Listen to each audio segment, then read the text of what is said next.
Bonjour et bienvenue sur Radio CSERT, votre rendez-vous quotidien avec l'actualité de la cybersécurité.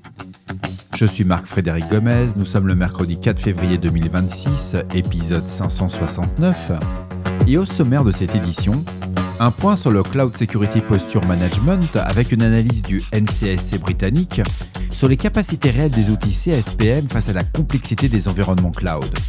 Nous reviendrons ensuite sur le rapport du CERT-FR consacré à l'usage de l'intelligence artificielle générative dans les attaques informatiques, à la fois comme levier offensif et comme nouvelle surface d'attaque. Côté vulnérabilité, focus sur une élévation de privilèges affectant les terminaux Google Pixel, ainsi que plusieurs failles corrigées dans Google Chrome.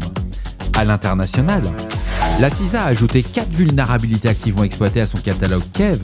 Et enfin, Microsoft présente un scanner destiné à détecter les backdoors intégrés dans les Open Wide Large Language Models.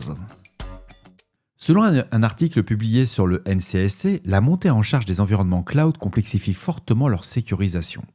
Le Cloud Security Posture Management, ou CSPM, désigne une catégorie d'outils chargés de surveiller en continu la posture de sécurité des environnements cloud. Ces solutions collectent des données sur les ressources, services et configurations, puis les évaluent au regard de politiques de sécurité et de best practice afin d'identifier les faiblesses potentielles. Le NCSC rappelle que le CSPM est souvent confondu avec le DSPM, le CWPP ou le CNAPP. Bien que ces approches couvrent des périmètres distincts, allant de la protection des données à la sécurité des workloads ou à l'intégration des multi-outils, le NCSC met en avant 4 enjeux majeurs, couverts par les CSPM. Le premier, c'est la visibilité des ressources, essentielle pour maintenir un inventaire fiable, détecter le shadow IT et répondre aux exigences d'audit.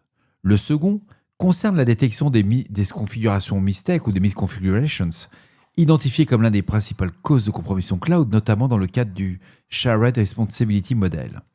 Le troisième enjeu porte sur la priorisation des risques afin de concentrer les efforts sur les ressources critiques et exposées en tenant compte du contexte opérationnel.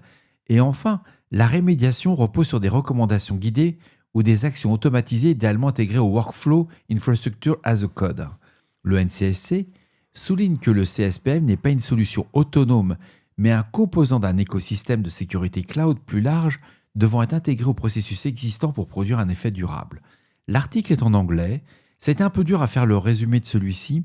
Je vous le recommande fortement. Si vous avez une culture ITIL, vous avez une culture de posture de cybersécurité d'infrastructure, vous allez voir, c'est vraiment un très très bon framework.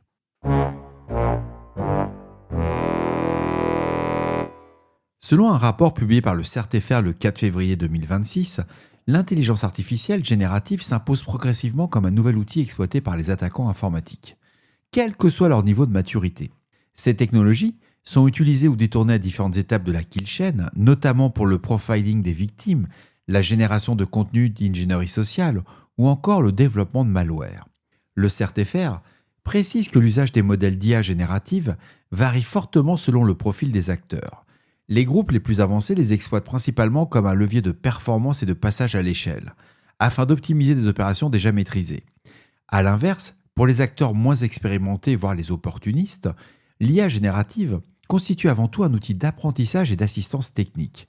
À ce stade, le rapport souligne qu'aucun système d'IA générative n'est capable de conduire de manière autonome l'ensemble des phases d'une attaque informatique. Le document met également en évidence que les systèmes d'IA génératifs sont eux-mêmes devenus des cibles.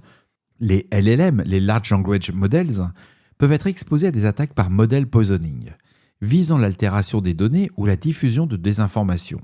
D'autres scénarios incluent des tentatives de compromission de la supply chain logicielle ou des opérations d'exfiltration de données sensibles. Pour le CERT-FR, ces usages illustrent l'adaptabilité constante des attaques face à l'intégration croissante de l'IA générative dans les environnements professionnels.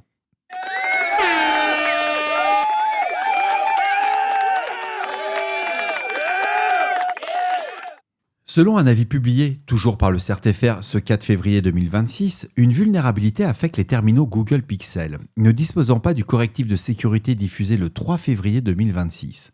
Cette faille est associée à un risque d'élévation de privilèges.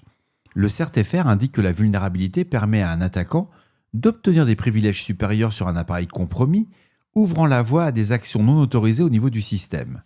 Les détails techniques complets ne sont pas précisés dans l'avis, mais l'impact potentiel concerne l'intégrité et le contrôle du terminal affecté. Cette vulnérabilité est référencée sous la CVE 2026-106. Elle est documentée dans le bulletin de sécurité Pixel publié par Google le 2 février 2026 et l'ensemble des appareils Pixel n'ayant pas appliqué la mise à jour de sécurité de février 2026 est considéré comme vulnérable. Le CERT-FR renvoie vers la documentation officielle de l'éditeur pour les informations détaillées relatives aux correctifs et aux composants concernés. L'avis CERT-FR 2026 AVI 113 marque la version initiale de cette alerte et s'inscrit dans le cadre de la surveillance continue des vulnérabilités affectant les équipements mobiles largement déployés.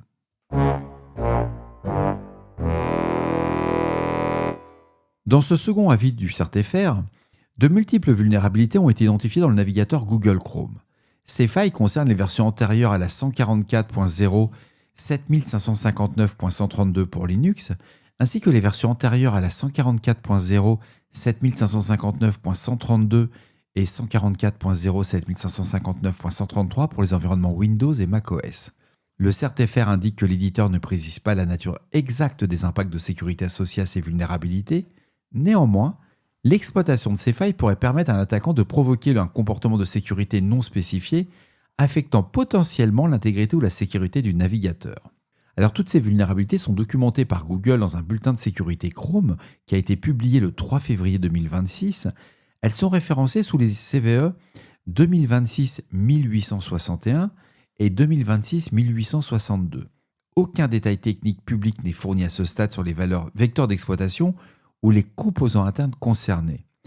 Si vous souhaitez consulter l'avis du CERT-FR 2026 AVI 114, il faut voir qu'il précise que l'ensemble des systèmes utilisant des versions de Chrome antérieures aux versions corrigées sont considérés comme exposés.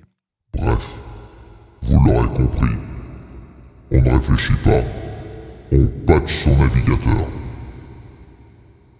Selon une alerte publiée par la CISA le 3 février 2026, hier, 4 nouvelles vulnérabilités ont été ajoutées au catalogue KEV sur la base de preuves d'exploitation actives. La première vulnérabilité, elle est référencée sous la CVE 2019-19006. Ça affecte Sangoma FreePBX, lié à un défaut d'authentification.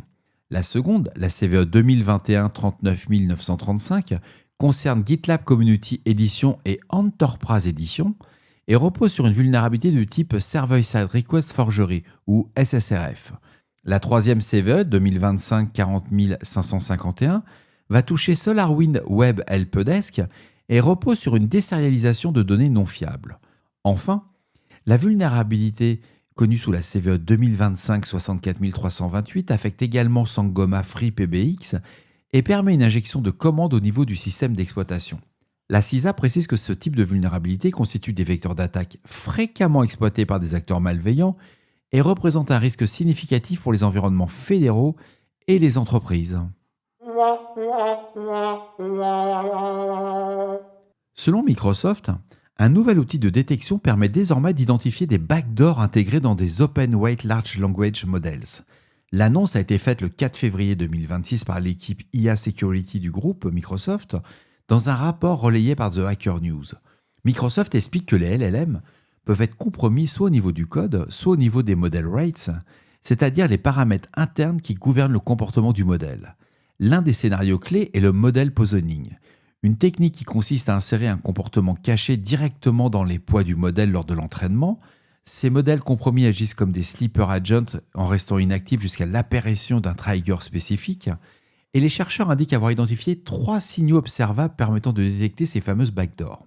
Le premier va reposer sur un pattern d'attention distinctif, qualifié de double triangle, qui va apparaître comme un trigger qui est présent et s'accompagne d'une chute marquée de l'aléa dans les réponses générées. Le second signal concerne la capacité des modèles compromis à révéler leurs propres données d'empoisonnement par mémorisation. Le troisième va mettre en évidence l'activation d'une backdoor via des fuzzy triggers, c'est-à-dire des variantes partielles ou approximatives du déclencheur initial. Microsoft précise que le scanner fonctionne sans entraînement additionnel ni connaissance préalable de la backdoor et qu'il est applicable à des modèles de type GPT.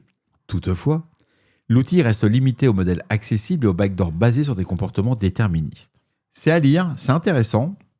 Ça vient en complément du rapport du CERT-FR. On commence à avoir de la documentation sur les attaques sur les IA. Personnellement, c'est le bon niveau pour commencer à démarrer. Et voilà, cet épisode se termine ici. J'espère qu'il vous apportera des informations claires et utiles. N'hésitez pas à me faire vos retours sur le répondeur de Radio Cessort au 07 68 72 20 09 ou par email sur radiocessort@gmail.com. Si vous êtes un nouvel auditeur, n'hésitez pas à vous abonner au podcast de Radio Cessort. Nous sommes disponibles sur les principales plateformes Apple Podcast, Amazon Music, YouTube, Deezer et Spotify. Tous les liens permettant de retrouver les sources OSINT utilisées dans cet épisode sont disponibles sur radiocessort.org ainsi que dans la description de l'épisode. D'ici là, on ne réfléchit pas, on patch. Prenez soin de vous et à demain pour un nouvel épisode. Au revoir.